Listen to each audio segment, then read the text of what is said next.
اخباركم ايه يا جماعه؟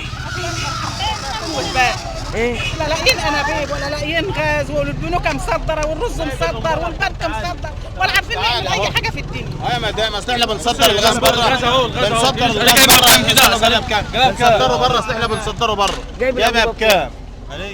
دول 30 دلوقتي 30 جرام غاز انابيب. سودا طبعا، سودا الانابيب ب 15 واحنا بنخسر بنصدره بره.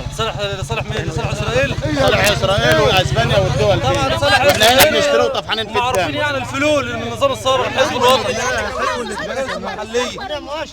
جايبها ب 40 جنيه 30 جنيه. استنى بكام بتقول؟ 15 واحده ب 15 ومحجوزه اصلا مع الغاز والبتاع صور ست الفلاحه دي احنا جايين من الشغل اهو، هي لسه جايه من الشغل، لسه جايه من الشغل من صباحيه ربنا عشان تتجوز عيالها. وعنده طحال وبرضه 7 عيال مانيش قادره اربيهم، عايزه اجوز بنتي اقسم بالله ما انا عشان تجوز بنتها مش عارفه تبيع الرز. المطبخ اللي بتطلع ب 10 جنيه ايه؟ فلاحين ورحنا طالعه في الارض، نقوم الساعه 5 في الارض زي ما انت شايفه كده وبعد صور يا باشا. قلت ده عيال معايا 7 عيال مش قادره اجوزها، وعندي بنت عايزه اجوزها بالله ما انا قادره. راتب ولا معاش مش حيلتنا الا الاجره، تامينات صحيه خالص، مفيش تامينات صحيه على مش الفلاح. حيلتنا الا الاجره يا باشمهندس. ماليش اي حاجه يعني مش لاقيين حد يساعدنا نعمل ايه؟ تقول المرسي ايه؟ اقول له يساعدني نقول حسبي الله ونعم الوكيل فيه.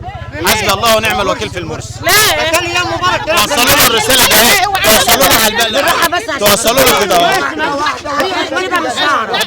شوف الناس صار في الفلاح، ما احنا هنقدر ناكل ونشرب، اشتروا فلوس البنك. طب احنا ربنا ما جبناش 20 جنيه اشتغل طول النهار اجيب لهم بابي 12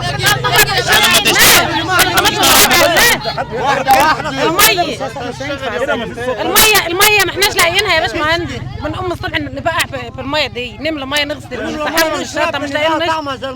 استنى يا باشمهندس، ما احناش لاقيين نقطه ميه نشرب، عيشتنا